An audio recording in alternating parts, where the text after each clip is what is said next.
News. శ్రీవారి దర్శనానికి వెళుతూ ఉండగా జరిగిన ప్రమాదంలో ఇద్దరు చిన్నారులు ప్రాణాలు కోల్పోయారు. తిరుపతి జిల్లాలో ఘోర రోడ్డు ప్రమాదం జరిగింది. ఆ ప్రమాదంలో ఒక లారీ ఒక కార్ ఎదురెదురుగా వచ్చి ఢీ కొనడంతో ఈ ప్రమాదం జరిగింది. ఆ ప్రమాదం దృశ్యాలు ఇప్పుడు మీరు ఆర్టీవీ స్క్రీన్ పైన చూస్తున్నారు. కొంత మిమ్మల్ని కలవరపాటు గురి చేసే అవకాశం ఉంటుంది, కానీ ఈ వార్తను మీకు తెలియచేయాలనే ఉద్దేశంతోనే దీన్ని ప్రసారం చేస్తున్నాం. ఎయిర్ బ్యాగ్స్ ఓపెన్ అయినప్పటికీ కూడా కారులో ఉన్న వాళ్ళు ప్రాణాలు కాపాడలేకపోయారు. ఆ కారు దగ్గర రక్తపు మరకలు కూడా కనిపిస్తూ ఉన్నాయి. దీంతో ఆ ప్రదేశం హృదయ విదారకంగా కనిపిస్తోంది. ఎదురెదురుగా వస్తున్న ఒక కారు లారీ ఢీ కొనడంతో ఈ ప్రమాదం జరిగింది.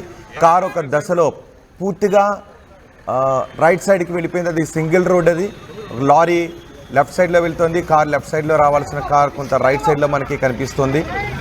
అతివేగం ఈ ప్రమాదానికి కారణంగా కనిపిస్తోంది. ప్రమాదంలో ఇద్దరు చిన్నారులు స్పాట్లోనే చనిపోయారు. మరో ముగ్గురికి తీవ్ర గాయాలయ్యాయి. చంద్రగిరి మండలం పనపాకం దగ్గర ఈ ఘటన చోటు చేసుకుంది. మృతులు జీవన్, విశ్వగా తెలుస్తోంది. కుటుంబంతో కలిసి శ్రీవారి దర్శనానికి వెళుతూ ఉండగా ఈ ప్రమాదం చోటు చేసుకుంది. తమిళనాడు కోయంబత్తూరు నుంచి ఈ కుటుంబం తిరుమల శ్రీవారిని దర్శించుకోవడానికి వస్తున్న సమయంలో మార్గ మధ్యలో ప్రమాదం రూపంలో ఇద్దరు చిన్నారులు చనిపోయారు. తమిళనాడు కోయంబత్తూరుకు చెందిన కార్తికేయ దంపతులు శ్రీవారిని దర్శించుకోవడానికి వాళ్ళ కారులో బయలుదేరారు.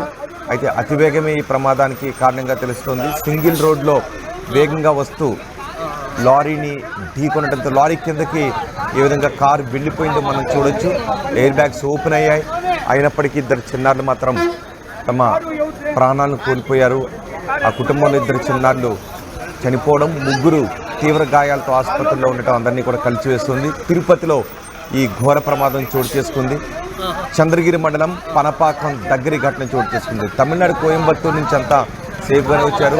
తిరుపతి వరకు వచ్చేసారు. మరికొద్దిసేపట్లో తిరుమలకి వెళ్తారు, దర్శనానికి వెళ్తారు అని హాయిగా జరుగుతున్న వాళ్ళ ప్రయాణంలో ఈ ప్రమాదం విషాదాన్ని నింపింది, తీరని శోకాన్ని నింపింది. ఇద్దరు చిన్నారులు ప్రాణాలు కోల్పోయారు. ముగ్గురు తీవ్ర గాయాల పాలై ప్రసవ ఆసుపత్రిలో చికిత్స పొందుతున్నారు. మృతులను జీవన్ 10 సంవత్సరాల వయసున్న జీవన్, 2 సంవత్సరాల వయసున్న విశ్వగా చెప్తున్నారు. కుటుంబంతో కలిసి శ్రీవారి దర్శనానికి వస్తూ ఈ ప్రమాదం బారిన పడి ఇద్దరు చిన్నారులైన కుటుంబం కోల్పోయింది. మా ప్రతినిధి సురేష్ ఉన్నారు పూర్తి సమాచారం అందించడానికి. సురేష్, ఈ ప్రమాదానికి కారణం ఏంటి? అతివేగమైన కారు నడుపుతున్న వ్యక్తి తప్పుగా కొంచెం కనిపిస్తుంది, ఎందుకంటే లారీ పూర్తిగా లెఫ్ట్ సైడ్లో ఉంది, సింగిల్ రోడ్. అది కారు మాత్రం అటువైపుగా మనకి కనిపిస్తుంది, అంటే కారు పూర్తిగా రైట్ సైడ్లో కనిపిస్తోంది. సో ప్రమాదానికి కారణం ఏమని చెప్తున్నారు? అలాగే గాయపడిన వారి పరిస్థితి ఏంటి? తమిళనాడు కోయంబత్తూరు చెందినటువంటి కార్తికేయ తన ఫ్యామిలీతో పాటు తిరుమల శ్రీవారి దర్శనానికి వస్తున్న తరుణంలో ఒక్కసారిగా ఈ యొక్క దుర్ఘటన చోటు చేసుకుందని చెప్పాలి. అయితే ఏదైతే మొత్తం ఈ యొక్క యాక్సిడెంట్ లో పూర్తిగా కారు డ్రైవింగ్ ఈ యొక్క లోపం వెళ్ళి నేరుగా లారీని గుద్దినటువంటి పరిస్థితి చాలా స్పష్టంగా కనబడుతున్నటువంటి పరిస్థితి. అయితే ఏ తరుణం ఆయన ఆ డ్రైవింగ్ మెలకులు వహించకుండానా లేకపోతే స్పీడ్ తో జరిగిందనేది మాత్రం పూర్తిగా దర్యాప్తు తేడాల్సిన అవసరం ఉంది. అయితే ఈ ఘటనలో ఒక్కసారి ఇద్దరు చిన్నారులు అక్కడే మృతి చెందడం ప్రతి ఒక్కరు కంట తడి పెట్టిస్తుందని చెప్పాలి. అయితే ఏదైతే సోమవారం చింతగా హ్యాపీగా ఫ్యామిలీ తేలుతున్న తరుణంలో ఒక్కసారిగా ఈ యొక్క సంఘటన జరగడం, ఇద్దరు పిల్లలు కోల్పోవడం అనేది అది చూసిన వారంతా కూడా కంటతడి పెట్టేటువంటి పరిస్థితులు అక్కడ ఎదురయ్యాయని చెప్పాలి. అయితే మరో కొంతమందికి కూడా తీవ్ర గాయాలైనటువంటి పరిస్థితి, అందులో ఒకరికి చాలా సీరియస్ గా ఉన్నటువంటి పరిస్థితి ఉంది. వారిని కూడా వెంటనే ఏదైతే తిరుపతిలోని రోయల్ ఆసుపత్రికి తరలించినటువంటి పరిస్థితి. అయితే ఈ యొక్క డ్రైవింగ్ నిర్లక్ష్యం కారణంగానే ఈ యొక్క ప్రమాదం చోటు చేసుకున్నట్టుగా కూడా మనం భావించాల్సి ఉంటుంది. ఏదైతే వస్తున్నటువంటి లారీని ఏకపాటితో నేరుకెళ్లి డైరెక్ట్ గా లారీని గుద్దడం పెను ప్రమాదంగానే భావించాలి. ఏదైతే కారు మృతి చేయనటువంటి పరిస్థితి, కారు ముందు భాగంలో కూర్చున్నటువంటి ఆ చిన్నారులు ఇద్దరు. మొత్తం ఎంతమంది ఉన్నారు సురేష్? కారులో మొత్తం ఎంతమంది ఉన్నారు? వాళ్ళు మొత్తం 5 మంది దాకా ఉన్నట్టుగా ప్రాథమిక తెలుస్తుంది. అయితే పూర్తిగా అయితే ఎంతమంది అనేది ఇంకా క్లారిటీగా అధికారులు తెలియజేయలేదు.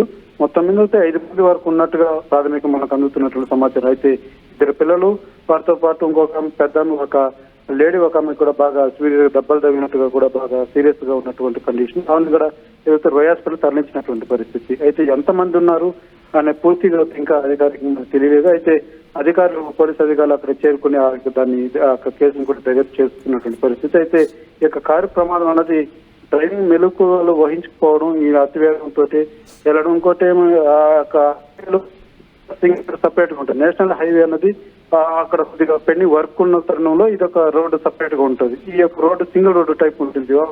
ఒకే వేలో ఉంటాయి, వెళ్ళేటువంటి వాహనాలు కావచ్చు, వచ్చేటువంటి వాహనాలు కావచ్చు, ఒకే వేలో ఉంటాయి. కాబట్టి ఇతను ఏదైతే ఆ నేషనల్ హైవే మీద వెళ్ళిన విధానంతో వేగంగా ఈ యొక్క సింగిల్ రోడ్లు వెళ్ళడంతో ఈ యొక్క ప్రమాదం గల కారణం కూడా. సురేష్, అంతేకాదు ఈ ప్రమాదంలో ఇద్దరు చిన్నారులు 10 సంవత్సరాల వయసున్న అలాగే 2 సంవత్సరాల వయసున్న ఇద్దరు చిన్నారులు చనిపోయారు.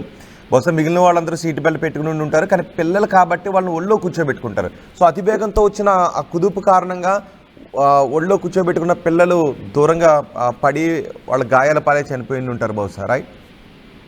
ఏదైతే ఇద్దరు పిల్లలు, ఒకరికి 10 సంవత్సరాలు, ఇంకొకరికి 6 సంవత్సరాల పిల్లలు ఇద్దరు. వీళ్ళైతే ఏదైతే వీళ్ళని ముందు సీట్ లో కూర్చున్నటువంటి వారు ఒళ్ళో పెట్టుకోవడం, ఆ తర్వాత డ్రైవింగ్ సీట్ వెనుకున్నటువంటి వారు కూడా ఒక బిడ్డని ముందు ఒళ్ళో కూర్చోబెట్టుకోవడంతో ఒక్కసారిగా ఏదైతే ఈ యొక్క వేగం నేరుగా డైరెక్ట్ గా ఏదో సైడ్ లో దాని ఉంటేనే ఇంత ప్రమాదం చోటు చేసుకునేది కాకపోయి ఉండొచ్చు. అయితే ఏదైతే సైట్కి వెళ్ళి లారీని గుద్దడంతోనే ఇది అంత వేగంతో గుద్దడంతోనే ప్రాణాలు పోయేటువంటి పరిస్థితులు ఏర్పడ్డాయని కూడా భావించాల్సి ఉంటుంది.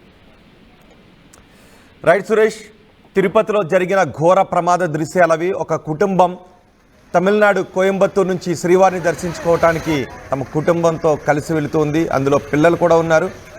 అయితే ఎదురుగా వస్తున్న లారీని కార్ ఢీ కొట్టడంతో ఈ ప్రమాదం చోటు చేసుకుంది. ఆ దృశ్యాలు కూడా మనం చూడొచ్చు. ఎక్స్ట్రీమ్ రైట్కి అటు సైడ్కి వెళ్ళిపోయింది కార్. ఎదురుగా వస్తున్న లారీని ఢీ కొట్టింది. బహుశా డ్రైవర్ నిద్రమత్తులో ఉండుండొచ్చు, అతి వేగంగా ఉండుండొచ్చు, అందుకే ఈ ప్రమాదం చోటు చేసుకుంది. ఈ ప్రమాదంలో దురదృష్టవశాత్తు ఇద్దరు చిన్నారులు చనిపోయారు. బహుశా ఎందుకంటే కార్లు నడిపేటప్పుడు ఒకసారి అందరూ కూడా గుర్తుపెట్టుకోండి, సీట్ బెల్ట్ ఖచ్చితంగా పెట్టుకోవాలి. కానీ కొంతమంది సీట్ బెల్ట్ పెట్టుకోకుండా నిర్లక్ష్యంగా ఉంటారు. చాలా కార్లకు బ్యాక్ సీట్లో కూర్చున్న వాళ్ళు అసలు సీట్ బెల్ట్లు పెట్టుకోరు.